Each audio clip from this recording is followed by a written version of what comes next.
Welcome back to the channel. तो हम revision series देख रहे हैं और इसमें थर्ड चैप्टर आज हम बाइनोमियल की बात करने वाले हैं। तो बाइनोमियल थ्योरम के अंदर हम पहले एक बार थ्योरी रिवाइज करेंगे इसकी, और फिर अपन प्रीवियस ईयर क्वेश्चंस के साथ में यहाँ पर प्रैक्टिस करेंगे।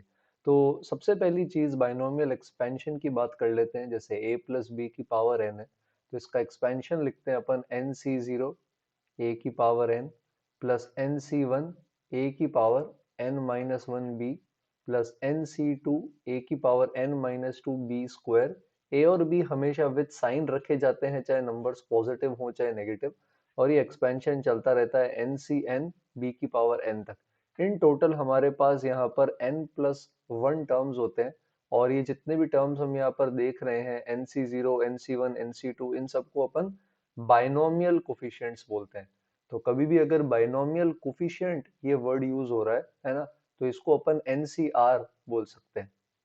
खैर, इसको अगर अपन जनरली रिप्रेजेंट करें जनरल टर्म से समेशन के फॉर्म में, तो a प्लस बी की पावर n का एक्सपेंशन हो जाएगा summation N C R A की power n minus R B की पावर आर, आर बराबर जीरो से लेकर के चला जाएगा n तक।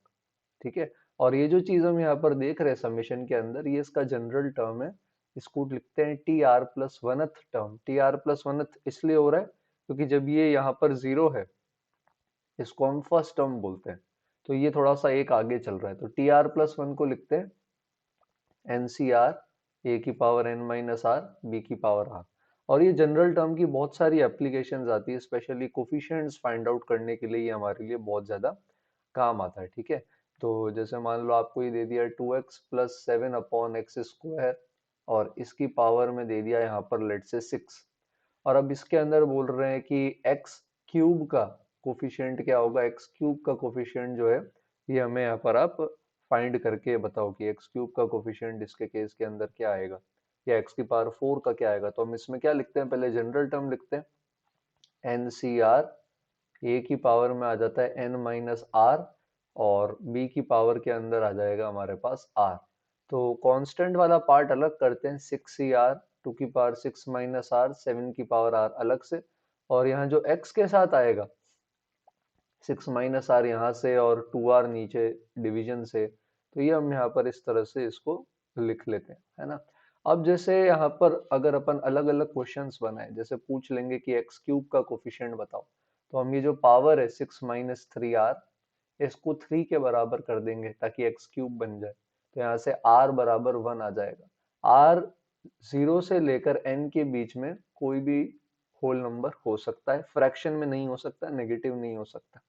तो अब अगर हमारा r1 आया है, तो इसमें अगर अपन से कोफिशिएंट पूछे बेटा, तो कोफिशिएंट के लिए अब अपन यहाँ r रख देंगे। तो 6c1 टू की पावर 6 माइनस वन 7 की पावर 1, ये कोफिशिएंट हो गया। अगर बाइनोमियल कोफिशिएंट पूछे एक्स क्यूब का, तो बाइनोमियल कोफिशिएंट के अंदर सिर्फ एनसीआर लेते हैं, साथ वाली चीजें नहीं लेते। तो बाइनोमियल कोफिशिएंट 6c1 हो जाएगा। ठीक है, कई बार पूछ लेते हैं टर्म इंडिपेंडेंट ऑफ एक्स। तो टर्म इंडिपेंडेंट ऑफ एक्स का मतलब है एक्स की पावर अपन जीरो कर देंगे। तो ये जो हमारे पास ऊपर आया है 6 माइनस थ्री आर, इसको जीरो कर देंगे, तो यहाँ आर आ जाएगा 2। कभी अगर आर फ्रैक्शन में आ जाए तो मतलब वो वाला पर्टिकुलर कोफिशिएंट या वो टर्म पॉसिबल नहीं है। ठीक है, अच्छा, इसके अलावा इसके अंदर ये भी पूछ सकते हैं कि कोई पर्टिकुलर टर्म बताओ, जैसे फोर्थ टर्म। तो फोर्थ टर्म का मतलब है T4। तो T4 को आप लिख सकते हो T3 प्लस वन। तो R3 यूज करेंगे, 4 यूज नहीं करेंगे, तो ये बन जाएगा 6c3, है ना, 2x की पावर 6 माइनस थ्री, और 7 अपॉन एक्स स्क्वायर की पावर में भी हमारे पास आ जाएगा 3। तो इस तरह से हम T4 लिख सकते हैं, T5 T6 कुछ भी लिख सकते हैं। कभी कभी फोर्थ टर्म फिफ्थ टर्म ये स्टार्टिंग से नहीं एंड से पूछते हैं। जैसे अगर आपसे पूछें कि सेकंड टर्म, टोटल 7 टर्म्स होंगे ना, ये भी बता चुका हूं मैं, n प्लस वन टर्म्स। अगर आपसे पूछे second term from and, and का मतलब है पीछे से पूछ रहे हैं, तो इसके केस में सिंपल सा तरीका है, आप निकालोगे सेकंड टर्म ही, लेकिन आप इस a प्लस बी को b प्लस ए से रिप्लेस कर लो। तो आप इसको लिख लोगे, अगर आपको सेकंड टर्म फ्रॉम एंड चाहिए तो 7/x² प्लस 2x की पावर 6। अब आप सेकंड टर्म निकाल सकते हो। तो सेकंड टर्म होता है t1 प्लस वन, ये t2 हो जाता है। तो अब आपका r बराबर 1 हो जाएगा, और अब आपका एक्सपेंशन यहाँ पर आ जाएगा 6c1, पहले 7 अपॉन एक्स स्क्वायर आएगा, उसकी पावर में आएगा 6 माइनस वन, और फिर 2x की पावर में 1। तो ये चीज हम कर सकते हैं इसके अंदर। अच्छा, एक और चीज अपन से यहाँ पे पूछी जा सकती है, वो है मिडिल टर्म। ध्यान रखना, एक बहुत इंपॉर्टेंट बात है, मिडिल टर्म का जो कोफिशिएंट होता है, बाइनोमियल कोफिशिएंट, वो लार्जेस्ट होता है। तो जैसे इसमें 7 टर्म्स है, तो आपको पता है अगर 7 टर्म्स आएंगे तो मिडिल टर्म कौन सा होगा, 7 + 1/2, यानी कि फोर्थ टर्म। तो इसका फोर्थ टर्म क्या लिखेंगे, अभी निकाला था, 6c3। 2x की पावर यहाँ पर आ जाएगा 6 - 3, और 7/x² की पावर में 3। तो ये आपका मिडिल टर्म हो गया। और मिडिल टर्म का कोफिशिएंट नहीं, फिर से रिपीट कर रहा हूँ, बाइनोमियल कोफिशिएंट, ये लार्जेस्ट होता है। तो एनसीआर में अगर r जो है वो n का आधा है तो वो लार्जेस्ट हो जाएगा। तो ये लार्जेस्ट है। अब अगर मान लो पावर इसकी जगह ये हो जाए 2x + 7/x² की पावर 7, तो अब दो मिडिल टर्म्स आएंगे, है ना। तो यहाँ पर अब अपने पास क्या आ जाएगा, 7 है तो 7 + 1, 8 टर्म्स होंगे इस केस में। तो अगर यहाँ 8 टर्म्स है तो दो मिडिल टर्म होंगे, है ना। एक तो 8/2 फोर्थ वाला ही आ जाएगा, और एक 8/2 का अगला, यानी कि फिफ्थ टर्म। तो अगर आप फोर्थ और फिफ्थ टर्म निकालोगे तो फोर्थ और फिफ्थ टर्म क्या आएंगे, T4, तो क्या हो जाएगा हमारे पास इसके केस के अंदर यहाँ पर T3 + 1, तो 7c3, 2x की पावर 7 - 3, और 7/x² की पावर 3। और T5 जो है ये हमारे पास आ जाएगा 7c4, और 2x की पावर में हमारे पास अगर यहाँ पे कैलकुलेट करेंगे तो यहाँ पर आ जाएगा हमारे पास 7 - 4, और 7/x² जो दे रखा है इसकी पावर के अंदर हमारे पास यहाँ पर आ जाएगा 4। तो अगर आप ये देखोगे तो 7c3, 7c4, ये दोनों 7cr की लार्जेस्ट वैल्यूज है। ठीक है, तो 7cr की लार्जेस्ट वैल्यू पूछे तो वैसे तो 7 का आधा 3.5 है, तो हम 3 और 4 ये दोनों ले सकते हैं। तो मिडिल टर्म कैसे निकालना है ये बता दिया, और मिडिल टर्म का बाइनोमियल कोफिशिएंट सबसे बड़ा होता है। इसके अलावा एक और चीज इसके अंदर पूछी जाती है, वो होता है न्यूमेरिकली ग्रेटेस्ट टर्म। तो हम यहाँ पर बात कर रहे हैं न्यूमेरिकली ग्रेटेस्ट टर्म की। तो न्यूमेरिकली ग्रेटेस्ट टर्म का एक सिंपल फॉर्मूला अपन को याद रखना है। तरीका क्या है समझ लो। मान लो a + b की पावर n, अब टर्म है पूरा, है ना, सबसे बड़ा टर्म पूछ रहे हैं। न्यूमेरिकली मतलब प्लस माइनस नहीं मानना, -500 500 दोनों सेम है न्यूमेरिकली ग्रेटेस्ट टर्म। तो हम यहाँ पर एक वैल्यू कैलकुलेट करते हैं, n + 1 + a/b, ये वाली वैल्यू। अब इसके केस के अंदर अगर ये वैल्यू इंटीजर के बराबर नहीं है, ये खुद इंटीजर नहीं है, तो हम इस वैल्यू का इंटीजर पार्ट कैलकुलेट कर लेते हैं, और इसके इंटीजर पार्ट को मान लेते हैं r के बराबर। तो Tr + 1 आपका न्यूमेरिकली ग्रेटेस्ट टर्म हो जाता है। ठीक है, अगर मान लो ये खुद वैल्यू ही इंटीजर के बराबर है, लेट से किसी इंटीजर r के बराबर, तो यहाँ पर Tr और Tr + 1 दोनों ही न्यूमेरिकली ग्रेटेस्ट बोले जाएंगे। ठीक है, तो ये याद रखना, इसको अपन यहाँ पर अभी अप्लाई करने की कोशिश करते हैं। लेट से मान लेते हैं कि हमारे पास है 2 - 3x, और इसकी होल पावर में ले लेते हैं अपन 7, और x की वैल्यू लेट से हमारे पास आ रही है 2/3। और अब आपको इसके एक्सपेंशन में न्यूमेरिकली ग्रेटेस्ट टर्म यहाँ पर इन्होंने पूछा, तो अब अगर आप यहाँ पर देखोगे तो ये क्या आ जाएगा, n + 1, 1 + मॉड्यूलस ऑफ a/b, और x की वैल्यू यहाँ पर 2/3 है, तो यहाँ 2/3 ले लेते हैं ऐसा। तो अब ये 3 से 3 कट हो जाएगा, तो ये आ जाएगा 8/2, और ये खुद एक इंटीजर आ रहा है 4। तो अब यहाँ पर क्योंकि ये खुद एक इंटीजर है, तो हम T4 भी न्यूमेरिकली ग्रेटेस्ट टर्म होगा और T5 भी होगा। अगर क्वेश्चन में बोला जाता है एक ही आ रहा है न्यूमेरिकली ग्रेटेस्ट टर्म, तो इसका मतलब ये खुद इंटीजर नहीं होगा, इसका इंटीजर पार्ट एक इंटीजर होगा। जैसे क्वेश्चन में एक प्रीवियस ईयर में तो उन्होंने बोला था कि 9th term is numerically greatest, तो उसके अंदर अपन क्या करेंगे कि 9th टर्म न्यूमेरिकली ग्रेटेस्ट है ये वाला एक ही, तो जो r है वो हमारा 8 हो जाएगा इंटीजर पार्ट। तो वहां अपन ये इक्वेशन बना लेंगे, n + 1, 1 + mod a/b, Tr + 1 लेते हैं, तो इसका इंटीजर पार्ट बराबर 8 कर देंगे। तो ये इंटीजर पार्ट जब हटता है तो फिर ये इनइक्वालिटी 8 से 9 के बीच में आ जाएगी, जिसको सॉल्व कर लिया जाएगा। तो क्वेश्चन ध्यान से पढ़ना क्या पूछ रहा है। तो खैर फिलहाल यहाँ पर दो टर्म आ रहे हैं, T4 और T5। अपन ये दोनों यहाँ पर निकाल सकते हैं। जैसे इसमें फोर्थ टर्म निकालेंगे तो आएगा 7c3, 2 की पावर 4 -3x, x की वैल्यू आप रख सकते हो 3, और अगला आ जाएगा 7c4, 2 की पावर 3 और -3x की पावर 4। अब एक इंटरेस्टिंग बात बताता हूँ बेटा, दोनों में अगर x 2/3 रख के आप सॉल्व करोगे ना तो वैल्यू सेम आएगी। बस एक में प्लस आएगा 7c4 वाले में, क्योंकि यहाँ माइनस की पावर इवन है, और इसमें माइनस आएगा। तो न्यूमेरिकली ग्रेटेस्ट टर्म को तो फर्क नहीं पड़ता, पर जब अपन एल्जेब्रिकली बात करते हैं तो हम एल्जेब्रिकली प्लस या माइनस साइन देखते हैं। तो इस तरह के सिनेरियो में जब दो न्यूमेरिकली ग्रेटेस्ट टर्म हो, एक प्लस का और एक माइनस का, तो प्लस वाला जो होता है उसको एल्जेब्रिकली ग्रेटेस्ट टर्म बोलते हैं, क्योंकि वो मैक्सिमम है। और अगर माइनस का भी साथ में आ जाता है तो वो एल्जेब्रिकली लीस्ट टर्म या लीस्ट टर्म भी सिंपली उसको अपन बोल सकते हैं। तो ये एक और चीज ध्यान रखनी है। अच्छा, अगर x की वैल्यू नहीं गिवन हो तो फिर वो आपसे कोफिशिएंट पूछेंगे। मतलब अगर एक्सपेंशन में अपन वेरिएबल्स को इग्नोर कर रहे हैं तो जो बचता है वो कोफिशिएंट होता है। एनसीआर तो binomial coefficient, NCR binomial coefficient के अलावा जो बच रहा है वो सिर्फ क्या होगा, हमारा कोफिशिएंट हो जाएगा। तो जैसे मान लो अगर हमारे पास होता यही सेम 2 - 3x की पावर 7 का ही अगर अपन को बताना है न्यूमेरिकली ग्रेटेस्ट कोफिशिएंट किस टर्म का होगा या क्या होगा, तो हम वही लगाएंगे n+1 1 प्लस मॉड। अब x को इग्नोर कर दो तो बस क्या आएगा 2/3। x को इग्नोर करिए, कोफिशिएंट निकाल रहे हैं, तो ये हमारे पास आ जाएगा 8/5/3, और ये बन जाएगा 24/5। कैलकुलेशन अगर अभी तक सही है तो ऐसा, पर इसका इंटीजर पार्ट लेना पड़ेगा, तो इंटीजर पार्ट आ जाएगा 4 ऐसा। तो टर्म हो जाएगा TR+1, यानी फिफ्थ टर्म का कोफिशिएंट इसमें सबसे बड़ा होगा। और अगर बाइनोमियल कोफिशिएंट पूछे तो बाइनोमियल कोफिशिएंट तो ऑब्वियसली आपको पता है मिडिल टर्म का सबसे बड़ा होता है।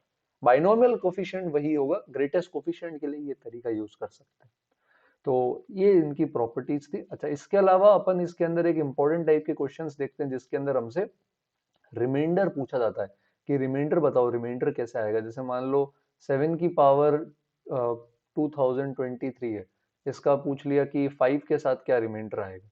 तो हम इसके अंदर क्या करते हैं कि न्यूमरेटर के जो टर्म है इनकी ऐसी पावर ढूंढने की कोशिश करते हैं जो 5 की किसी मल्टीपल के आसपास हो।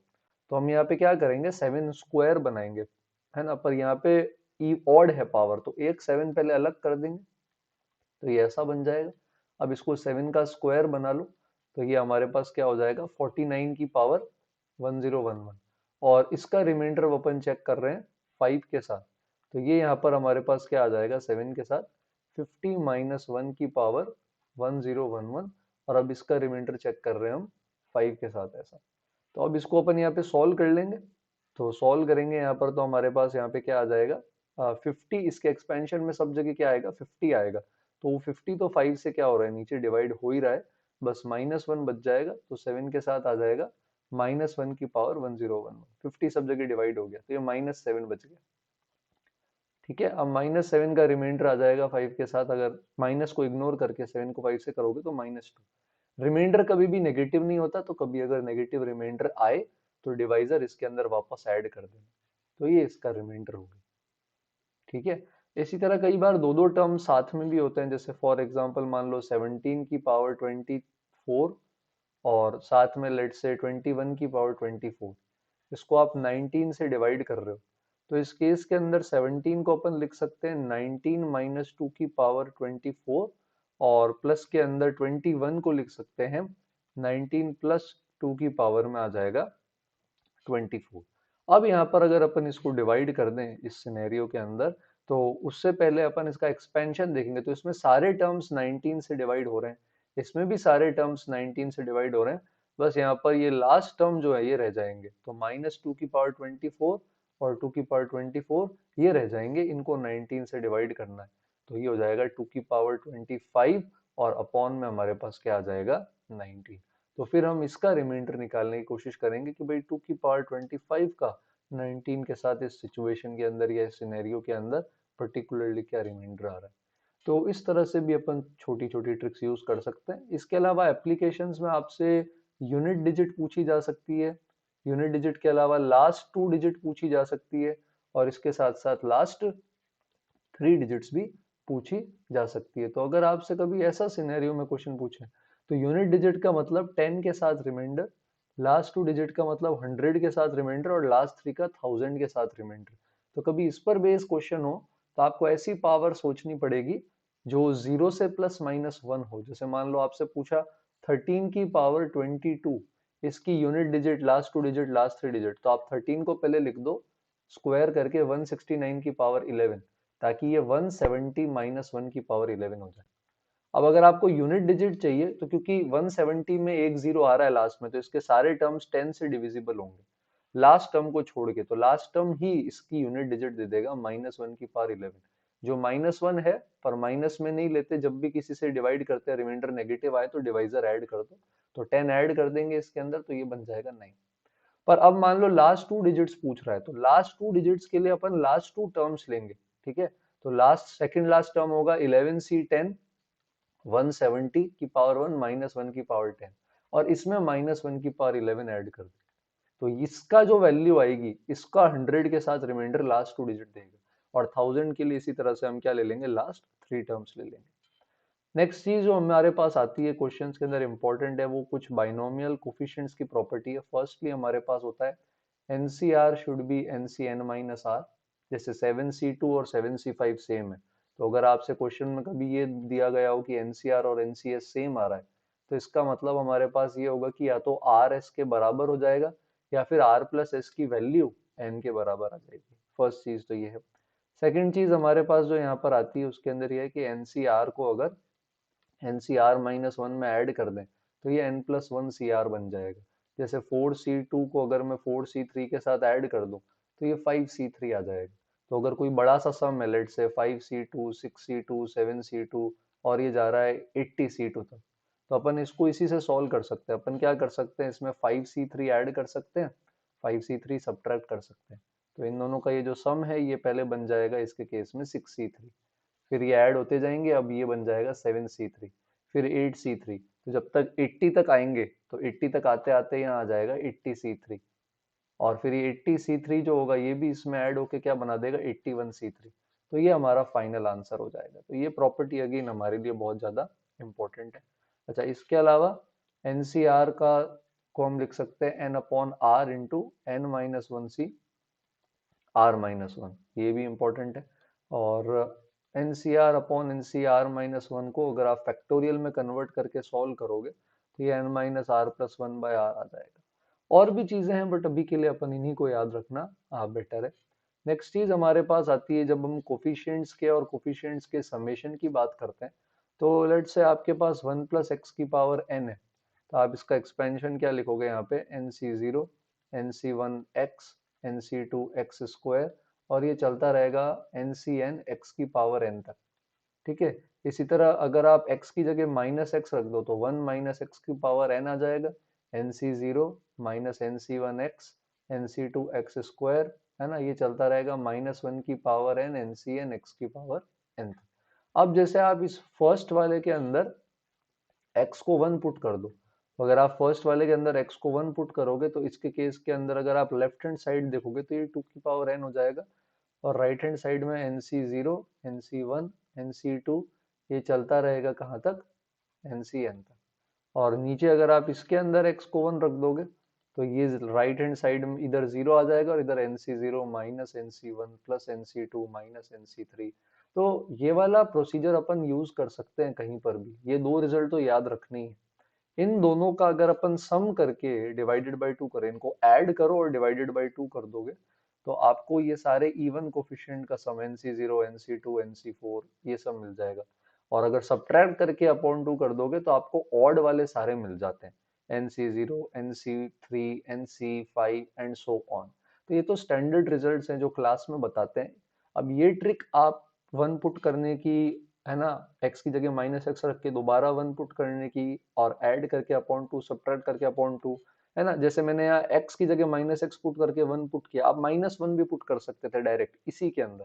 तो ये सब चीजें इधर काम आती है। जैसे आपसे पूछा 2 + 3x + 7x² की पावर 10, इसमें आपसे बोल दिया कि सारे कोफिशिएंट का सम बताओ, तो x की जगह सिंपली क्या रख दोगे 1, ठीक है। बोले सारे इवन का बताओ तो x की जगह -1 रखो ऐड करके अपॉन 2 कर दो, सारे ऑड का बताओ तो x की जगह -1 रखो सब्ट्रैक्ट करके अपॉन 2 कर दो। तो ये सारी की सारी चीजें हमारे लिए यहाँ पर काम आने वाली है।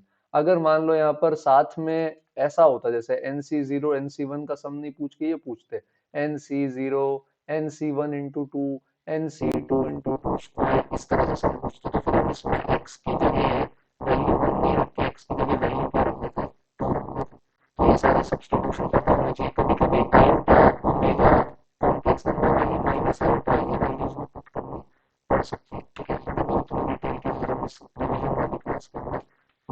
तो ये वाली सारी की सारी चीजें अपन को थोड़ी सी क्लियर होनी चाहिए।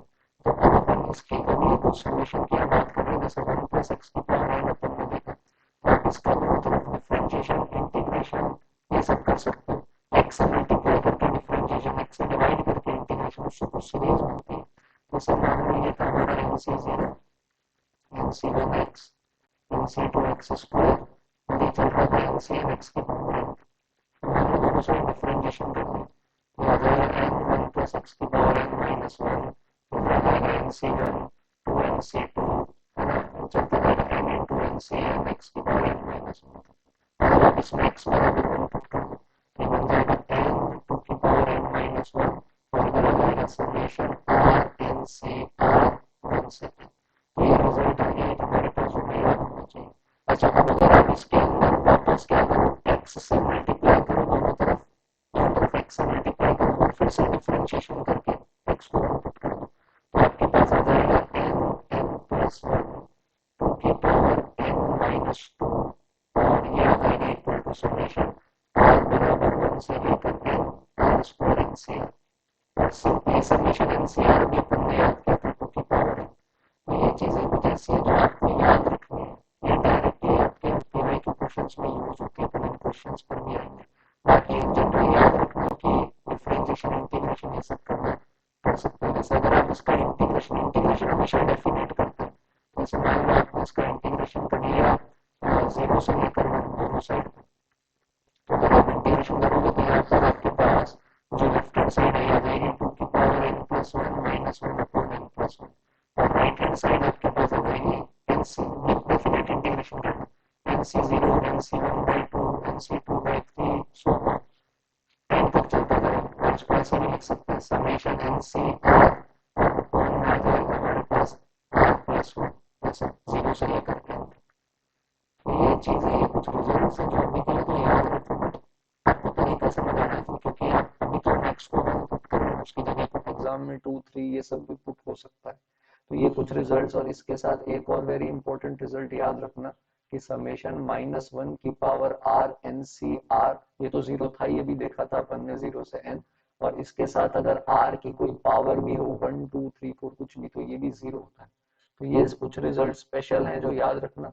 बाकी ये डिफरेंशिएशन इंटीग्रेशन की अप्रोच तो काम आएगी। एक हमारे पास डबल समेशन एक तरह से होता है जिसके अंदर हम दो सीरीज को मल्टीप्लाई कर देते हैं, तो ये वाली चीज भी याद रखना। इसका लिंक एक शॉर्ट तरीका भी मैंने अपलोड किया हुआ है इसी चैनल पे। तो ये कुछ इस तरह से है, summation N C R into M C S type. तो जैसे मान लो आपसे ये पूछ लिया summation of twenty C R into thirty C R plus one, R बराबर जीरो से लेकर के 20।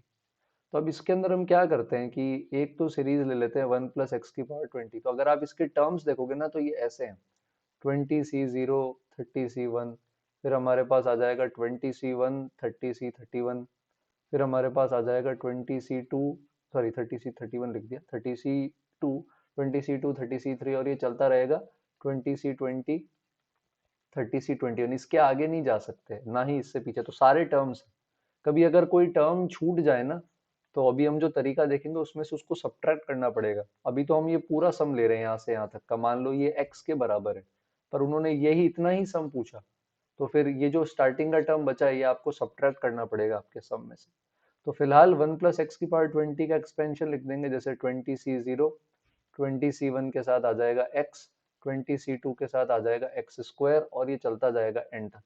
अब अगले वाली सीरीज के लिए हम ले लेंगे x प्लस वन की पावर 30, और इसका एक्सपेंशन लिख लेंगे, तो ये आ जाएगा 30 C0 x की पावर 30, 30 C1 x की पावर 29, 30 C2 x की पावर 28, और ये भी चलता जाएगा हमारे पास यहाँ पर एंड तक इस तरह से। तो अगर आप दोनों को मल्टीप्लाई करोगे ना, तो जैसे लेफ्ट हैंड साइड में आपके पास बन जाएगा वन प्लस एक्स, और इसकी पावर में आ जाएगा हमारे पास 50, और राइट हैंड साइड के अंदर अगर आप देखोगे तो 20 C0 30 C1 जब मल्टीप्लाई हो रहे हैं, जो कि हमारा पहला टर्म है यहाँ, तो x की पावर 29 मिल रहा है। 20 C1 और 30 C2 मल्टीप्लाई हो रहे हैं, तब भी x और x की पावर 28 मिलकर x की पावर 29 ही बनाएंगे। तो राइट हैंड साइड के अंदर जो भी हम सीरीज निकाल रहे हैं वो एक्चुअली x की पावर 29 का कोफिशिएंट हो जाएगी। तो वही चीज लेफ्ट हैंड साइड में से डायरेक्ट निकाल लो, जो कि 50C29 है। और इसी को करने का डायरेक्ट जुगाड़ होता है हमारे पास। उससे पहले एक चीज ध्यान रखना, अभी 1 + x x+1 लिया है क्योंकि ये दोनों बढ़ रहे हैं, 20C0 C1 C2 30C1 2 3। अगर एक इंक्रीज होता, एक डिक्रीज होता, जैसे ये 0 1 2 बढ़ रहा है, 1 2 3 भी बढ़ रहा है, बट अगर मान लो एक 0 1 2 बढ़ता, एक 30 29 28 कम होता, तो उसके सिनेरियो में दोनों 1 + x ही ले लेते, x+1 की जगह। और अगर प्लस माइनस साइन चेंज होते, तो 1 + x ले लेते एक, और एक x-1 ले लेते। फिलहाल के लिए इस तरह के सिंपल समेशन का डायरेक्ट जुगाड़ होता है। इस r को लिख दो 20 - r, और अब इन दोनों को ऐड कर दो। अगर ऊपर कॉन्स्टेंट्स है तो ही कर सकते हैं, 20 + 30 50 आ जाएगा, और 20 - r और r+1 का सम 21 आ जाएगा। तो ये बन गया 50C21, जिसको 50C29 भी लिख सकते हैं। तो ये डायरेक्ट शॉर्ट ट्रिक है जो अपन यूज कर सकते हैं, अभी पीवाईक्यू में भी यूज करेंगे। इसके अलावा कभी कभी जीपी दे सकते हैं या एजीपी दे सकते हैं, उसमें कोफिशिएंट निकालना, तो पहले जीपी निकालो सम, एजीपी सम निकालो, फिर कोफिशिएंट निकालो। कभी कभी बहुत सारे टर्म साथ में दे सकते हैं, कि जैसे a + b + c है और साथ में एक और कोई बाइनोमियल है, इस तरह से। तो टर्म्स अपन को मल्टीप्लाई करके पहले अलग अलग करने पड़ेंगे, और फिर इंडिविजुअली उनके अंदर कोफिशिएंट हमको फाइंड आउट करना पड़ेगा। समझ रहे हो? अच्छा, इसके अलावा कुछ तीन चीजें और यहाँ पर, जैसे एक मल्टीनोमियल थ्योरम होती है। तो जैसे मान लो a + b + c की पावर है 20, तो इसको लिख सकते हैं 20 upon alpha factorial, beta factorial, gamma factorial. और a की पावर में आ जाएगा अल्फा, b की पावर में आ जाएगा हमारे पास बीटा, और c की पावर में आ जाएगा हमारे पास गामा, जहां पर alpha plus beta plus gamma 20 है। तो ये जनरल तरीका है मल्टीनोमियल का। इसमें कभी भी कोफिशिएंट निकालना होता है तो केस बनाने पड़ते हैं। जैसे फॉर एग्जांपल आपको बोल दिया 2x + 3 + 7x² की पावर है 10, और अब आपको इसके अंदर बोल दिया कि आप x की पावर 5 का कोफिशिएंट बताओ क्या होगा। तो इसके अंदर पहले जनरल टर्म लिखा जाएगा 10 factorial a factorial b factorial c factorial. 2x पे पावर a आ जाएगी, 3 पे पावर b आ जाएगी, और 7x² पे पावर c आ जाएगी। तो a + b + c 10, ये तो पहली रिक्वायरमेंट होगी। फिर x का कोफिशिएंट, जैसे यहाँ a आ रहा है और इधर x का कोफिशिएंट 2c आ रहा है, पावर में सॉरी, तो a + 2c बराबर क्या लेना है अपन को, अगर 5 बनाना है तो इक्वल टू 5 लेना पड़ेगा ऐसा। और फिर यहाँ से अपन ए बी सी निकाल सकते हैं। जितने केसेस बनेंगे वो सब यहाँ रखने पड़ेंगे। तो ये मल्टीनोमियल का ये यूज है, ये ध्यान रखना। कभी कभी इसके एक्सपेंशन के साथ भी खेल लेते हैं, तो कोफिशिएंट का सम पूछे तो x को 1 ले लेना। कभी कभी कोफिशिएंट का रेशियोज पूछ लेते हैं आगे से और पीछे से, जैसे बाइनोमियल में सेम है या नहीं होते, तो x की जगह अपन कई बार 1/x इसमें सब्सटीट्यूट कर सकते हैं, 2/x सब्सटीट्यूट कर सकते हैं। तो ये ध्यान रखना, विद एक्सपीरियंस बता रहा हूँ, काम आएगा। नंबर ऑफ टर्म्स पूछे तो 10 चीजें 3 बैगर में, जैसे पीएनसी में बांटते थे वैसे बांट देना। 10 चीजें 3 बैगर में कैसे बांटेंगे, 10 + 3 - 1c 3 - 1, इस तरीके से अपन इसके अंदर बांट सकते हैं। तो ये वाली चीज इसके लिए हमारे पास काम आ जाएगी। क्लियर है बात? तो ये मल्टीनोमियल में एक नेगेटिव एक्सपेंशन भी होता है। तो दो चीजें, एक तो 1 - x की पावर -n के अंदर कोफिशिएंट पूछ सकते हैं x की पावर n का, इधर r ले लेते हैं। तो ये डायरेक्ट फॉर्मूला यूज करेंगे जो अपन ने मल्टीनोमियल में पीएनसी में देख रखा है, वही बता रहा हूँ। n चीजें r बैगर में डिस्ट्रीब्यूट करने वाला ही फॉर्मूला है, n + r - 1c r-1, है ना। ये काम आ सकता है, जैसे पूछ लिया 1 + x + x² की पावर 7, इसमें बताओ कि x³ का क्या कोफिशिएंट होगा। तो आप यहाँ पर क्या कर सकते, या x की पावर 4 पूछ लिया सपोज, तो पहले जीपी का सम लगा दो, तो 1 - x³ अपॉन 1 - x आ जाएगा, और 1 - x को भी ऐसे ऊपर ले आ सकते हैं। अब अपन इस 1 - x³ की पावर 7 का एक्सपेंशन लिख सकते हैं, तो पहले आएगा 7c0, फिर 7c1 x³ की पावर 1, फिर आ जाएगा 7c2 प्लस का x की पावर 6, सो ऑन, ये चलता रहेगा। पर क्योंकि x की पावर 4 ही चाहिए, तो x की पावर 4 से बड़े वाले टर्म्स हमको लेने की जरूरत नहीं है, तो इसके आगे वाले टर्म छोड़ सकते हैं। तो अब अपन इसको क्या कर देंगे, एक्सपेंड कर देंगे। तो पहले 1 को मल्टीप्लाई कर देंगे, फिर -7x³ को मल्टीप्लाई कर देंगे। अब आप x की पावर 4 निकाल लो, चार चीजें 7 बैगर में डिस्ट्रीब्यूट कर देंगे यहाँ पे अपन, और इधर -7 बाहर है, x³ पहले से बाहर है, तो इसमें से x ही निकालोगे, तो एक चीज 7 बैगर के अंदर अपन डिस्ट्रीब्यूट कर देंगे। तो इस तरह से नेगेटिव बाइनोमियल कोफिशिएंट निकालना काम आता है। और एक नेगेटिव बाइनोमियल एक्सपेंशन जरूर याद रखना कि अगर ऐसा दे रखा है जहां n नेगेटिव है या n आपका कोई भी फ्रैक्शन है और x जो है ये मॉड x इसका लेस देन 1 है, तो इसका जनरल एक्सपेंशन होता है 1 plus N X plus N minus 1/2 factorial X square, है ना। ये पैटर्न इनफाइनाइट तक चलता जाता है, तो ये एक्सपेंशन भी हमारे लिए काम आ सकता है। ये कंडीशंस ध्यान रखना, तभी अपन इसको यूज कर सकते हैं। कई बार इसमें x जो है वो 1 से काफी छोटा होता है, तो जो इसकी हायर पावर्स है उनको टोटली एक्स क्यूब, एक्स की पावर 4 इन सबको इग्नोर कर दिया जाता है। तो ये इसकी थ्योरी थी, और अब अपन इसके प्रीवियस ईयर क्वेश्चंस पर आ जाएंगे, ठीक है। सो हम पहले क्वेश्चन पर आते हैं। तो ये जैसा फर्स्ट क्वेश्चन अपन यहाँ देखते हैं ना, तो इसके केस में ये डबल समेशन है। तो जैसे अपन ने बोला था, तो ये एक्चुअली सीरीज है, लाइक 22C0, फिर 23C0, फिर 22C1, 23C1, और ये सीरीज चलती जाती है 22C22, 23C22, ठीक है। तो अब इसके लिए अपन क्या करेंगे, शॉर्ट ट्रिक यूज करेंगे। एक तरीका तो ये है कि हम 1 + x⁻²2 और x+1⁻23 दोनों के एक्सपेंशन लिखें, उनको मल्टीप्लाई कर दें। तो जब आप एक्सपेंशन लिख के मल्टीप्लाई करोगे तो आप देखोगे कि राइट हैंड साइड में x की एक पावर आएगी जिसका ये पूरा सीरीज कोफिशिएंट है। डायरेक्टली करने के लिए क्या कर सकते हैं अपन, शॉर्ट ट्रिक यूज करो डायरेक्टली। इसको लिख दो 22C22 - r। अब इनको ऐड कर दो, 22 और 23 हो जाएगा 45 के बराबर, और 22 माइनस r और r ये हो जाएगा 22 के बराबर। तो आंसर आ जाएगा 45C22, और 45C22 और 45C23 एकदम सेम होता है, ठीक है। नेक्स्ट क्वेश्चन पर आते हैं अपन इसके केस के अंदर। तो नेक्स्ट में हमारे पास यहाँ पर सीरीज है जिसमें हम आर स्क्वायर, है ना, इंटू 2023 CR इसका समेशन निकाल रहे हैं। तो अभी अपन ने देखा था कि आर स्क्वायर इंटू NCR के समेशन का फॉर्मूला होता है, और ये फॉर्मूला किसके बराबर होता है, n+1 2 की पावर के अंदर n-2।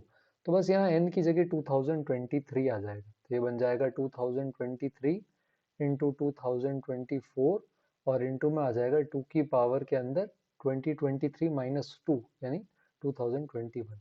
अब अपन इन दोनों को बराबर कर देंगे, यहाँ से वो हमारे पास अल्फा की वैल्यू आ जाएगी, ठीक है। सिंपल क्वेश्चन है। थर्ड वाला क्वेश्चन भी अपन अभी देख चुके हैं समेशन के अंदर, तो उसमें एक छोटा सा स्टेप है जो अपन को पहले यहाँ पर इम्प्लीमेंट करना पड़ेगा। तो अगर आप यहाँ टर्म्स देखोगे तो ये 30CR का होल स्क्वायर चल रहा है। जैसे ये है 30C1 का स्क्वायर, फिर 30C2 का स्क्वायर, 30C3 का स्क्वायर, 30C30 का स्क्वायर। तो अगर अपन यहाँ पे समेशन लिखने की कोशिश करें तो समेशन के हमारे पास अंदर आ जाएगा 30C, और R का यहाँ पर हमारे पास क्या आ जाएगा, होल स्क्वायर। और इसके साथ अगर आप कोफिशिएंट देखोगे तो 30C1 के साथ 1 है, 30C2 के साथ 2 है, 33 के साथ 3, तो ये R है। तो ये R into 30CR into 30CR है। अब इसको अपन यहाँ डायरेक्ट तो नहीं कर सकते, तो इसके केस के अंदर अपन इसको पहले ऐसे स्प्लिट करके लिख लेते हैं, R इंटू 30CR, और साथ में वापस हमारे पास इंटू के अंदर आ जाएगा 30CR, कुछ इस तरह से। अब ये फॉर्मूला अपन ने भी जस्ट देखा प्रॉपर्टीज में, अगर आपको पता हो तो, कि अपन NCR को यहाँ पर लिख सकते हैं N/R, इंटू के अंदर आ जाएगा N-1CR-1, ऐसा। तो R इंटू NCR हमारे पास इस तरह से आ जाएगा। तो ये जो R इंटू 30CR अपन यहाँ पे निकाल रहे हैं, तो इसके केस के अंदर जब हम यहाँ पर मल्टीप्लाई करेंगे लेट से R इंटू 30CR को, तो हम ये सेम फॉर्मूला यहाँ पर भी अप्लाई करने की कोशिश कर सकते हैं। तो अगर हम यहाँ पर R इंटू 30CR मल्टीप्लाई कर रहे हैं तो ये हमारे पास यहाँ पर हो जाएगा 30, है ना, और 30 के साथ मल्टीप्लीकेशन में हमारे पास यहाँ पर आ जाएगा 29CR-1, ठीक है। तो ये वाला पर्टिकुलर पार्ट हमारे पास आ जाएगा। तो यही वाली प्रॉपर्टी हम यहाँ पर अप्लाई कर रहे हैं बेसिकली, कि R30CR को अपन ऐसे लिख देंगे। तो इससे फायदा क्या होगा कि अब देखो ये पूरा समेशन के अंदर है, और इस समेशन के अंदर एक और चीज है इनके साथ, वो है 30CR। और अब इस 30CR को हम लिख सकते हैं 30C 30 - R। तो अब अपन यहाँ पे शॉर्टकट अप्लाई करेंगे, 29 और 30 का सम ले लेंगे, तो ये 30 तो बाहर रहेगा ही, इंटू में हमारे पास आ जाएगा 29 और 30 का सम 59, और इन दोनों का सम ले लेंगे तो ये आ जाएगा सी के अंदर हमारे पास 29। तो 30 इंटू 59C 29। तो अब अगर अपन यहाँ कंपेयर करें इसके केस में, तो ये इन्होंने इसके बराबर बोल रखा है, ठीक है।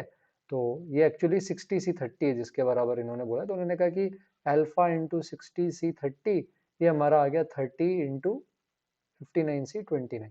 तो अब आप यहाँ से इनको डिवाइड करके अल्फा की वैल्यू फाइंड आउट कर सकते हैं। नेक्स्ट पर आते हैं फोर्थ वाले के अंदर। तो फोर्थ वाले के अंदर इन्होंने बोला sum of coefficients of first three terms is 376। तो हमें यहाँ बाइनोमियल एक्सपेंशन जो है वो यूज करना पड़ेगा। तो पहले तीन टर्म्स का इन्होंने यहाँ पे सम दे रखा है 376। तो पहले आपको फर्स्ट थ्री टर्म्स लिखने पड़ेंगे। तो हमारे पास यहाँ पर आ क्या रहा है, हमारे पास है x -3/x² whole power n। तो अपन इसके पहले तीन टर्म्स यहाँ पे लिख सकते हैं। जैसे फर्स्ट टर्म आ जाएगा nc0 x की पावर n, नेक्स्ट टर्म आ जाएगा nc1 x की पावर n-1 -3/x², और थर्ड टर्म आ जाएगा nc2 x की पावर n-2 -3/x² का यहाँ पर हमारे पास आ जाएगा -3/x² का होल स्क्वायर। तो हमें कोफिशिएंट देखने, तो हमें x की पावर से नहीं मतलब, हमें तो कोफिशिएंट से मतलब है। तो फर्स्ट टर्म का कोफिशिएंट होगा nc0, सेकेंड टर्म का होगा -3 इंटू nc1, और थर्ड टर्म का होगा 9 इंटू nc2। और इन सब का सम हमें 376 यहाँ पर इस क्वेश्चन के अंदर हमें दे रखा है। अब पहले हम n निकालते हैं। तो पहले आप इन सभी का, इन तीनों का क्या कर लोगे, सम कैलकुलेट कर लोगे। तो nc0 1 होता है, -3 टाइम्स nc1 n होता है, और nc2 जो हमारे पास यहाँ पर आ रहा है हो जाएगा 9nn-1/2 बराबर 376, ठीक है। तो अपन इसको सॉल्व कर लेंगे तो यहाँ से हमारे पास n की वैल्यू 10 आ जाएगी। क्वाड्रेटिक आपको बना के खुद से सॉल्व करनी, तो ये 10 आ जाएगा। अब x की पावर 4 का कोफिशिएंट चाहिए, तो पहले जनरल टर्म लिख लो। जनरल टर्म हम लिखेंगे, क्या आ जाएगा 10 CR x की पावर में 10 माइनस r, और -3/x² की पावर में r आ जाएगा। तो हम इसके कांस्टेंट वाला जो पार्ट है 10 CR-3 की पावर r, इसको तो अलग कर देंगे, और x की पावर में यहाँ पर हमारे पास 10 - r - 2r ये जो भी आ रहा है, इसको फिर अपन x की पावर 4 चाहिए तो इसको 4 के बराबर कर देंगे। तो यहाँ से r बराबर 2 आ जाएगा, और ये जो कोफिशिएंट है ये हमारा आंसर हो जाएगा। तो अगेन सिंपल क्वेश्चन है। फिर नेक्स्ट हम आते हैं, इस पे हमें AR दे रखा है। AR है x की पावर 10 - r का कोफिशिएंट इस एक्सपेंशन के अंदर, ये वाला एक्सपेंशन। तो x की पावर 10 - r का कोफिशिएंट इसमें 10c10 - r हो जाएगा, जो कि 10cr के बराबर है। तो AR एक्चुअली 10cr है, तो ये हो जाएगा 10cr/10cr-1। तो NCR/NCR-1 अपन ने प्रॉपर्टी देखी है ना। इसको फैक्टोरियल में कन्वर्ट करके अगर आप डिवाइड कर दोगे तो ये होता है n-r+1, और अपॉन में आ जाता है हमारे पास r। तो ये बन जाएगा r³ तो बाहर है, इसका स्क्वायर 11 - r का स्क्वायर अपॉन r²। तो r² से ये कट हो जाएगा। अब अपन ब्रैकेट को खोल देंगे तो ये बन जाएगा r³ -22r² + 121r, और इन तीनों का समेशन करना है। तो ये बेटा अब सीक्वेंस सीरीज का क्वेश्चन हो गया, जिसमें अपन r बराबर 1 से n का समेशन लेते हैं। तो r³ का समेशन हमारे पास आ जाता है nn+1/2 का होल स्क्वायर, r² का समेशन हो जाता है nn+1 2n+1/6, और r का समेशन हो जाता है nn+1/2। तो ये अब आप कर सकते हैं, बस n की जगह 10 रख देंगे, ठीक है। सिक्स वाले पर आते हैं, मल्टीनोमियल का क्वेश्चन है। 2x + 1/x की पावर 7 + 3x² होल पावर 5 में कांस्टेंट टर्म चाहिए, तो अपन मल्टीनोमियल का यूज करते हैं। तो पहले तो यहाँ पर अपन इस टर्म को लिख लेते हैं एक्सपेंड करके, है ना। जनरल टर्म हमें लिखना पड़ेगा। तो हमारे पास मल्टीनोमियल में क्या है, 2x + 1/x की पावर 7 + 3x² होल पावर के अंदर यहाँ पर हमारे पास क्या आ जाएगा, 5 आ जाएगा, ठीक है। तो ये ऐसा हो गया। अब हमें इसके अंदर कोफिशिएंट देखो किसका निकालना है ना, कांस्टेंट टर्म निकालना है। तो हमें इसमें x की पावर 0 चाहिए। तो पहले इस मल्टीनोमियल का जनरल टर्म लिखेंगे। तो अगर आप इसके केस में जनरल टर्म निकालेंगे तो ये आ जाएगा 5 फैक्टोरियल, अपॉन में आ जाएगा a factorial, b factorial, c factorial. फिर आ जाएगा 2x की होल पावर a, 1/x की पावर 7 इसकी होल पावर b, 3x² की होल पावर c। और a प्लस बी प्लस ये हमें ध्यान रखना है, ये स्ट्रिक्टली किसकी इक्वल होना चाहिए, 5। जहाँ ए बी सी 0 से 5 तक कोई भी इंटीजर हो सकते हैं, 5 से बड़ा अलाउड नहीं है और नेगेटिव अलाउड नहीं है। तो अब यहाँ पर आप जैसे कांस्टेंट पार्ट को तो अलग कर दो, 2 की पावर a 3 की पावर c, और बाकी आपके पास बचेगा x की power a plus 2c minus 7b, और ये 0 के बराबर आना चाहिए। तो a प्लस 2c बराबर क्या आ जाएगा, 7b। तो आप अब इसको, इस इक्वेशन को और इन दोनों को सॉल्व करोगे, ये ध्यान में रख के कि ए बी सी सब 0 से 5 के बीच होने चाहिए। तो b बराबर 0 पे कुछ मिलेगा नहीं, उसके लिए a और c भी 0 मिलेंगे, पर तीनों का सम 5 चाहिए जो पॉसिबल नहीं है। b को अगर आप 1 लोगे तो ये 7 हो जाएगा। इसके केस के अंदर एक ही चीज पॉसिबल है ना, b को अगर आप 1 लोगे तो यहाँ भी 1 रख देना, तो a प्लस सी 4 और a प्लस 2c की वैल्यू 7 आ जाएगी। तो यहाँ से अब अगर अपन सॉल्व करेंगे तो c बराबर 3 आ जाएगा और a बराबर 1। तो तीनों का सम भी 5 है और ये कंडीशन भी सेटिस्फाई है। अब यहाँ पर 5 फैक्टोरियल वाला ये पार्ट और इसमें ए बी सी की जगह 113 रख देंगे तो कांस्टेंट टर्म आ जाएगा। और भी आप केस ट्राई कर सकते हो b को 2 रख के, बट और कुछ मिलने नहीं वाला। तो सिंपल है, बस जनरल टर्म मल्टीनोमियल का हमें लिखना आना चाहिए। अच्छा, अगली चीज जो है क्वेश्चन नंबर 7, ये फिर से प्रॉपर्टी पर बेस्ड है। तो आप यहाँ पर इसके केस में पहले k की वैल्यू रखेंगे, तो पहले k बराबर 0 रखो, तो 51c3 आएगा। फिर k बराबर 1 रखेंगे, है ना, फिर k बराबर अपन यहाँ पे 2 रखेंगे, फिर k बराबर अपन यहाँ पे 3 रखेंगे, फिर k बराबर 4, है ना, k बराबर 5, और k बराबर यहाँ पर आ जाएगा 6। तो अब इसमें जैसे यहाँ से भी हिंट मिल रहा है आपको, ये जो कुछ ना कुछ चीज यहाँ पे सब्ट्रैक्शन की दे रखी है, तो हम भी यहाँ पर यही करेंगे इसके केस के अंदर, है ना।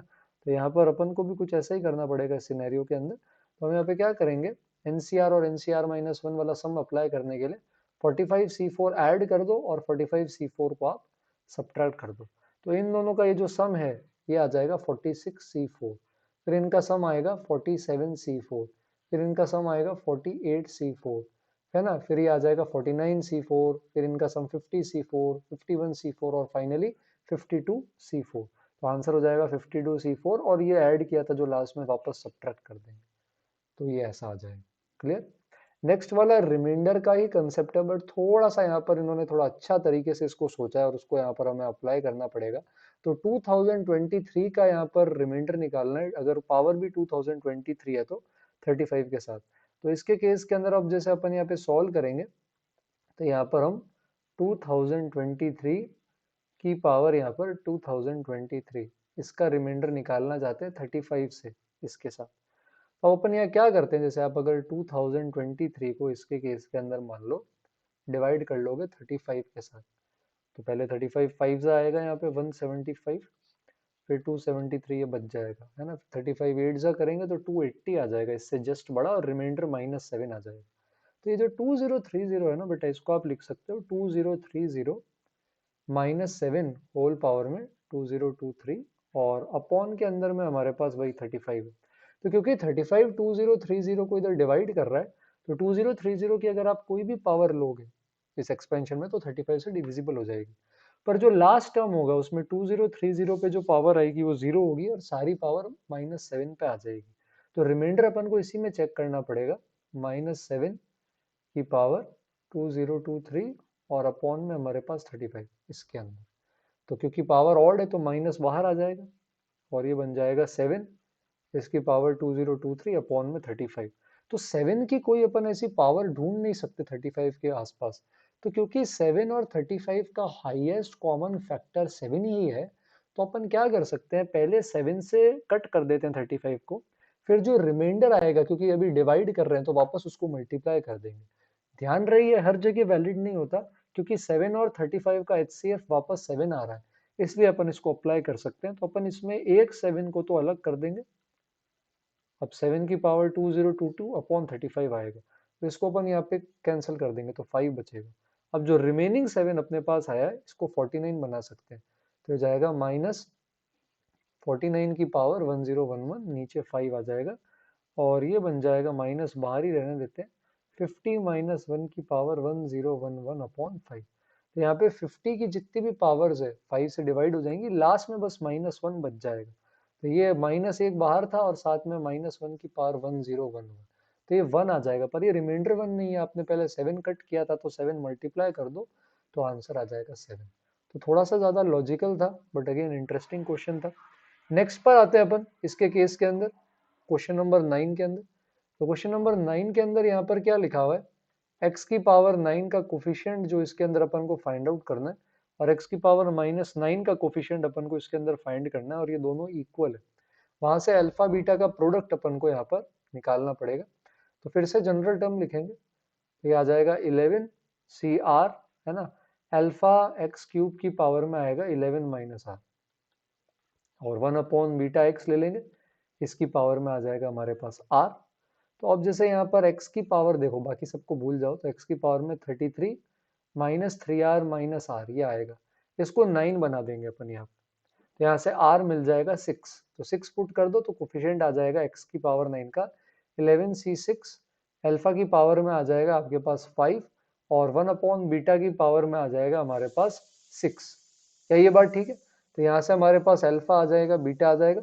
अब नेक्स्ट केस के अंदर x की पावर -9 का कोफिशिएंट निकालना है इसके अंदर, तो इसका भी जनरल टर्म लिखेंगे इसी तरह। तो ये आ जाएगा 11 सी आर, अल्फा x की पावर में आ जाएगा 11 माइनस आर, और -1 अपॉन बीटा एक्स क्यूब, इसकी पावर में हमारे पास आ जाएगा आर। फिर से यहाँ x का कोफिशिएंट निकालेंगे, तो ये 11 माइनस आर माइनस 3r आएगा, इसको -9 रखना पड़ेगा। तो यहाँ से r की वैल्यू 5 आ जाएगी, तो ये आ जाएगा 11c5 अल्फा की पावर 6 माइनस 1 बाई बीटा की पावर 5। बस अब इसको 11c6 11c5 है कैंसिल कर दो, तो यहाँ से आपके पास अल्फा बीटा की वैल्यू -1 आ जाएगी, तो अल्फा बीटा स्क्वायर 1 आ जाएगा। 10th क्वेश्चन जो आप यहाँ पर देख रहे हो, ये बिल्कुल एनसीईआरटी का क्वेश्चन है क्लास 11th के अंदर। तो यहाँ पे रेशियो ऑफ 3 कॉन्जिक्यूटिव टर्म दे रखा है, तो हमारे पास एक्सपेंशन जो है ये 1 प्लस 2x की पावर n का एक्सपेंशन है। अगर अपन इसके अंदर देखें, तो 1 प्लस 2x की होल पावर के अंदर क्या आ रहा है, n। इसके 3 कॉन्जिक्यूटिव टर्म का यहाँ पर अपन को रेशियो दे रखा है 2:5:8। तो कोई भी 3 कॉन्जिक्यूटिव टर्म्स का हमको ये रेशियो दे रखा है, तो कोई भी 3 कॉन्जिक्यूटिव टर्म ले लो, जैसे tr+1 tr+2 tr+3। तो एक हो जाएगा 9cr, 2x की पावर में आ जाएगा r। अगला हो जाएगा ncr+1, 2x की पावर में आ जाएगा r+1। फिर आ जाएगा हमारे पास ncr+2, 2x की पावर में आ जाएगा r+2। कोफिशिएंट ही चाहिए, x को उड़ा दो, इनका रेशियो लो, जैसे पहले दोनों का रेशियो ले लो। तो फर्स्ट 2 टर्म्स का रेशियो लोगे तो ये आएगा ncr अपॉन ncr+1, साथ में है 2 की पावर r अपॉन 2 की पावर r+1, ये 2/5 हो जाएगा। अब आप फैक्टोरियल ओपन करो, जो काफी सारी चीजें कट होगी और n और r में एक लीनियर इक्वेशन बन जाएगी। इसीलिए तरह अगर आप इन दोनों का रेशियो लोगे, तो ये आ जाएगा हमारे पास ncr+1 2 की पावर r+1 अपॉन में आ जाएगा ncr+2 2 की पावर में आ जाएगा r+2, और ये रेशियो किसके बराबर है, 5/8 के। तो यहाँ से n और r में एक और लीनियर इक्वेशन आ जाएगी, वहां से n और r की वैल्यू आ जाएंगी। ठीक है, तो नेक्स्ट पर आते हैं। ठीक है, इसके अंदर यहाँ पर दे रखा है sum of coefficient of odd powers of x। तो इसके लिए मैंने आपको बताया, एक बार x को 1 पुट करो तो सारे पावर सबका कोफिशिएंट का सम आ जाता है। तो अगर आप एक बार 1 पुट करो और एक बार -1 पुट करो, दोनों को ऐड करके अपॉन 2 करेंगे तो क्या आ जाएगा, इवन कोफिशिएंट्स का सम। और 1 और -1 पुट करके सब्ट्रैक्ट करके अपॉन 2 करेंगे तो ऑड वाले सभी का सम आ जाएगा। तो पहले इसमें 1 पुट करेंगे, फिर -1 पुट करेंगे तो 0 आएगा, इनका डिफरेंस लेके अपॉन 2 कर दो, तो ये 2 की पावर 98 आ जाएगा, ये k की वैल्यू आ गई। और मिडिल टर्म का कोफिशिएंट चाहिए इसके अंदर, या मिडिल टर्म ही चाहिए इसके अंदर, तो टोटल 200 पावर है, तो 201 टर्म्स है, तो मिडिल टर्म हो जाएगा 201 प्लस 1/2, यानी 101th टर्म, T101। तो 101th टर्म क्या हो जाएगा, 200c100, 2 की पावर के अंडर के ऊपर 200 माइनस 100, और 1/√2 की पावर 100। तो ये जो हमारे पास a है, ये आ जाएगा 200c100 2 की पावर 50। अब आप यहाँ पर k और a की जगह रख के 200c99 के साथ इसको सॉल्व कर सकते हैं। ठीक है, 12th क्वेश्चन वैसा ही है जैसा भी अपन ने देखा था, x की पावर 9 x की पावर -9 वाला, तो इसकी डिटेल में नहीं जाएंगे। 13th वाले पर आ जाते हैं। तो 13th के अंदर अपन को जीपी दे रखी है, अगर आप ध्यान से देखेंगे तो पहले अपन यहाँ पे जीपी का पूरे का सम निकाल लेंगे। एक बार जब जीपी का सम आ जाएगा, उसके बाद अपन x की पावर 301 का कोफिशिएंट उसके अंदर फाइंड आउट कर सकते हैं। तो इसके अंदर यहाँ पर फर्स्ट टर्म ये दे रखा है, कॉमन रेशियो अगर आप देखोगे तो x अपॉन 1 प्लस एक्स आ जाएगा, और 1 प्लस एक्स की पावर 500 जब था तब x कुछ था नहीं, x की पावर 0 थी, लास्ट में x की पावर 500 है, तो 0 से 500 टोटल 501 टर्म्स है। पहले जीपी का फॉर्मूला लगाएंगे अपन, तो ये आ जाएगा ए, साथ में आ जाएगा हमारे पास 1 माइनस आर, इसकी पावर में हमारे पास आ जाएगा एन, और नीचे हमारे पास आ जाएगा 1 माइनस आर। तो अब अपन इस जीपी को सॉल्व करेंगे अगर पूरा ओपन करके, तो ये 1 प्लस एक्स की पावर 501 माइनस एक्स की पावर 501 बनेगा। इसमें से तो कोई टर्म नहीं आएगा एक्स की पावर 301 का, यहाँ से एक्स की पावर 301 का कोफिशिएंट जरूर निकाल सकते हैं। ये आ जाएगा 501 सी 301, जिसको डी ऑप्शन में 501 सी 200 भी बोल सकते हैं। ठीक है, 14th वाले के अंदर अपन को x और y का इंटीजर पार्ट फाइंड आउट करना है। तो देखना है कि वो इवन है या ऑड। तो मैं x के लिए ट्राई करता हूँ, y के लिए भी सिमिलरली आप उसी तरीके से उसको फाइंड आउट कर सकते हैं। ठीक है, तो 8 रूट 3 प्लस 13 की पावर 13, इसकी बात करते हैं। तो हमारे पास एक रियल नंबर दे रखा है ना। तो ये है हमारे पास 8 रूट 3, और प्लस में हमारे पास है 13, और इसकी पावर में भी है 13। तो हर एक नंबर का एक इंटीजर पार्ट होता है और एक फ्रैक्शनल पार्ट होता है, एक जो हमें ग्रेटेस्ट इंटीजर फंक्शन से मिलता है और एक जो हमें फ्रैक्शनल पार्ट फंक्शन से मिलता है। तो इसके केस के अंदर अब यहाँ पर अपन एक्सपेंशन देख लेंगे। तो अब अगर अपन इसका एक्सपेंशन लिखेंगे तो ये क्या आ जाएगा, 13 है ना, C0, 13 C0 के साथ के अंदर अगर अपन देखेंगे तो यहाँ पर आ जाएगा 8 रूट 3 की पावर 13। तो 8 रूट 3 इरेशनल है, उसकी ऑड पावर है, तो ये ऑब्वियसली इरेशनल होगा। अगला टर्म आ जाएगा 13C1, 8 रूट 3 इसकी पावर 12 और साथ में 13 की पावर 1, क्योंकि रूट 3 की पावर इवन है तो ये ऑफ कोर्स रैशनल है और ये चलता रहेगा एंड तक। अब अगर अपन यहाँ देखें तो ये हो जाएगा 8 रूट 3, इसका कॉन्जुगेट ले रहे हैं, है ना, 8 रूट 3 माइनस 13, और इसकी भी पावर में आ जाएगा 13। तो 8 रूट 3 13.6 ऐसा कुछ है, तो इनका डिफरेंस एक फ्रैक्शन होगा, उसकी पावर 13 भी एक फ्रैक्शन होगी। तो ये एफ डैश के बराबर ले सकते हैं। तो एफ एक फ्रैक्शन है 0 से 1, एफ डैश भी एक फ्रैक्शन है 0 से लेकर के 1। आई एक इंटीजर है, यहाँ कोई इंटीजर आएगा नहीं क्योंकि ये पॉइंट्स में। इसका एक्सपेंशन भी सिमिलर ही होगा, बस इसके केस के अंदर यहाँ पर टर्म्स कुछ इस तरह से चलेंगे। तो अब अपन यहाँ पर क्या करते हैं, दोनों को ऐड या सब्ट्रैक्ट करते हैं, डिपेंड इस चीज पे करता है कि इर्रेशनल पार्ट कट होना चाहिए। तो देखो अगर यहाँ पर क्योंकि ये पावर ऑड है, तो अपन का ये इर्रेशनल पार्ट है, इसको हटाने के लिए दोनों को सब्ट्रैक्ट करना पड़ेगा। अगर यहाँ पर इवन होती पावर, जैसे 14 होता, तो पहले रैशनल होता फिर इर्रेशनल होता, तो उसके केस में हमें ऐड करना पड़ता। फिलहाल हमें सब्ट्रैक्ट करना पड़ेगा इनको कट करने के लिए। तो I plus F minus F dash, I integer part है एक्स का जो हम यहाँ पर निकालने की कोशिश कर रहे हैं, तो ये आ जाएगा ट्वाइस ऑफ पीछे जो भी रैशनल इंटीजर पार्ट बचेगा उसका यहाँ पर डबल हो जाएगा। तो ये एक इवन इंटीजर है, आई भी एक इंटीजर है, तो एफ माइनस एफ डैश को भी इंटीजर होना पड़ेगा। तो एफ डैश 0 से 1 है, तो माइनस एफ डैश 1 से लेकर -1 से 0 आ जाएगा। तो अगर इनका सम ले लें तो एफ माइनस एफ डैश -1 से 1 है, जिसमें एक ही इंटीजर होता है 0, तो इसको 0 होना पड़ जाएगा। तो आई जो है ये एक इवन इंटीजर आ गया। तो इंटीजर पार्ट एक्स इवन हो गया, इसी तरह इंटीजर पार्ट वाई भी निकाल सकते हैं, वो भी आई बिलीव इवन ही आएगा। पर अगर आपको सब्ट्रैक्ट की जगह ऐड करना पड़ता तो कुछ ऐसा बनता, आई प्लस एफ डैश बराबर ट्वाइस ऑफ समथिंग। तो अब ये इवन है और इसमें से 1 हटा देंगे तो उस सिनेरियो में ये ऑड बन जाता। ठीक है, तो यहाँ पर तो इवन आया है, तो बी के लिए हमारा आंसर इवन हो जाएगा। तो ये छोटी छोटी चीजें हैं जो एक्सपेंशन से आती है, हमें ध्यान रखनी है। फिर 15th पे आते हैं। यहाँ पर फिर से हमें रिमाइंडर की बात कर रहे हैं। तो यहाँ पे बोल रहे हैं 50th root of x is 12, मतलब एक्स की पावर 1/50 ये 12 आ रहा है, और y की पावर 1/50 ये 18 आ रहा है हमारे पास। तो इसका मतलब x हो जाएगा 12 की पावर 50 और y हो जाएगा 18 की पावर 50, और इसका रिमाइंडर चाहिए 25 के साथ। तो डायरेक्टली इंडिविजुअली इनका रिमाइंडर निकालना थोड़ा सा may be I believe difficult task हो सकता है, निकाल सकते हैं बट आई थिंक कम्बरसम होगा। इतना आसान नहीं है 25 की पावर के आसपास या 25 के मल्टीपल के आसपास जाना +-1 में। तो इसके लिए अपन क्या कर सकते हैं, वही अपन यहाँ पे करेंगे। 12 और साथ में अपन ने 18 ले लिया है, और दोनों की पावर अपन को पता है कि पावर जो आ रही है ये क्या लेनी है अपन को, 50 लेनी है। तो 12 की पावर 50, 18 की पावर 50। तो इसको 12 और 18 के बीच में 15 आता है, तो आप ऐसे सिमेट्री से कर सकते हो। ये हो जाएगा 15 माइनस 3 की पावर 50, और साथ में 15 प्लस 3 की पावर 50। तो अब आप यहाँ पर इसको जब डिवाइड करोगे 25 से, तो 15 स्क्वायर 225 होता है, और 225 25 से डिविजिबल होता है। तो 15 स्क्वायर 15 क्यूब 15 की पावर 4 15 की पावर 50, ये सारे टर्म्स ऑलरेडी 25 से डिविजिबल है। 15 की पावर 1 और उससे छोटे में थोड़ा सोचना पड़ेगा। तो इसके केस के अंदर अपन क्या करते हैं, 15 स्क्वायर से पहले वाले टर्म ले लेते हैं।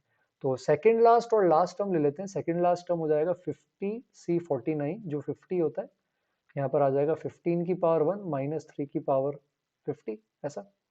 और लास्ट टर्म हमारे पास आ जाएगा -3 की पावर 50। फिर अपने पास ये दूसरा वाला है ना, तो सॉरी यहाँ 49 आएगा। इसका लास्ट और सेकंड लास्ट टर्म हो जाएगा 50c49, 15 की पावर 1, 3 की पावर 49, और साथ में आ जाएगा 3 की पावर 50। ये तो कुछ ऐसा आ जाएगा हमारे पास। तो अब इसके सिनेरियो में देखो, ये सेकंड लास्ट टर्म तो दोनों के क्या हो जाएंगे, कैंसिल, नेगेटिव और पॉजिटिव ये दोनों ऐड हो जाएंगे, तो बन जाएगा 2 इंटू 3 की पावर 50, और नीचे आ रहा है हमारे पास 25। क्या ये बात क्लियर है अपन को? तो अब इसके केस में अपन इसको फाइंड आउट करने की कोशिश कर रहे हैं। ये भी एक बार में डायरेक्टली नहीं आएगा, तो थोड़ा लेंदी क्वेश्चन है। पहले 3 स्क्वायर बनाओ, ठीक है क्या? अब 9 को लिख सकते हो 10 माइनस 1। अब इसमें भी वही चीज है बेटा, 10 का स्क्वायर 100 होता है, जो 25 से डिविजिबल है। तो 10 स्क्वायर, 10 क्यूब, 10 4 सब डिविजिबल हो जाएंगे। लास्ट टू टर्म रह जाएंगे, 2 बाहर है, लास्ट टू टर्म आ जाएंगे 25c24 इंटू 10 -1 की पावर 24, और लास्ट टर्म आ जाएगा 25c25 और -1 की पावर 25। अब इसमें देखो 25 इंटू 10 250 आ रहा है, तो ये तो खुद डिविजिबल है बस, तो ये लास्ट बच जाएगा, तो ये -1 आ जाएगा। तो -2 रिमाइंडर आ रहा है, नेगेटिव है तब बताया था, डिवाइजर ऐड करेंगे तो आंसर आ जाएगा प्लस का 23। तो रिमाइंडर वाले क्वेश्चंस आए हैं जरूर, थोड़े से लेंदी है यहाँ, जैसे आप 17th में भी देख सकते हो, आप खुद से ट्राई करेंगे, ठीक है। तो ये बाकी के क्वेश्चंस यहाँ पर कुछ और हैं, इन टोटल अराउंड 23 क्वेश्चंस आए हैं। तो सफिशिएंट थ्योरी देख ली अपन ने इसमें। एक और ट्रिकी क्वेश्चन 20 वाला देख लेते हैं, जिसमें समेशन अपन को निकालना है। तो अच्छा, ये यहाँ 51 नहीं है, यहाँ पे 50 आएगा, ये चेंज कर लेना। तो इसमें डायरेक्टली नहीं पता चल रहा क्या करें, पर अगर आप डिनोमिनेटर में सम देखोगे तो सबका 51 है। तो अपन इसको क्या कर सकते हैं, 51 फैक्टोरियल से मल्टीप्लाई डिवाइड। तो 1/51 फैक्टोरियल तो कॉमन ले लेते हैं। बाकी सबके अंदर अगर आप देखोगे, है ना, 51 फैक्टोरियल बाय 1 फैक्टोरियल 50 फैक्टोरियल, तो 51c1। अगला वाले टर्म में 51 फैक्टोरियल लेंगे तो 51c3, फिर 51c5। तो ये चलता जाएगा। अगर मैं स्क्रॉल करूं, में भी शायद आपको यहाँ पे दिख नहीं रहा हो, तो ये इस तरह से आ जाएगा हमारे पास 51c3 51c5 सो ऑन। बस ये मल्टीप्लाई करना था 51 फैक्टोरियल। और ये ऑड वालों का समय पता है, 2 की पावर n-1, तो 2 की पावर 50 बाय 51 फैक्टोरियल ऐसा आ जाएगा। तो इसी तरह से बाकी क्वेश्चंस भी आप यहाँ पर ट्राई कर सकते हैं। और बाइनोमियल की थ्योरी के साथ आई होप आपको थोड़ा सा रिवीजन करने का मौका मिला हो। बाकी आप 2022 के क्वेश्चंस लगा सकते हैं, और एनटीए के चैप्टर वाइज क्वेश्चंस की प्रैक्टिस कर सकते हैं। मैं टेलीग्राम में लिंक पेस्ट कर दूंगा इसका। तो वीडियो अगर पसंद आया हो बेटा, तो जल्दी से लाइक करना। नेक्स्ट टॉपिक हमारा वेक्टर्स रहने वाला है, जल्दी उस वीडियो के साथ आएंगे। और चैनल को प्लीज सब्सक्राइब करें और आपके फ्रेंड्स के साथ शेयर करें। कमेंट्स में आप कुछ भी सजेशन, फीडबैक या रिमार्क शेयर कर सकते हैं। वीडियो पसंद आए तो वो बता सकते हैं। जल्दी अगले लेक्चर के साथ मिलेंगे, तब तक के लिए थैंक यू एवरीवन।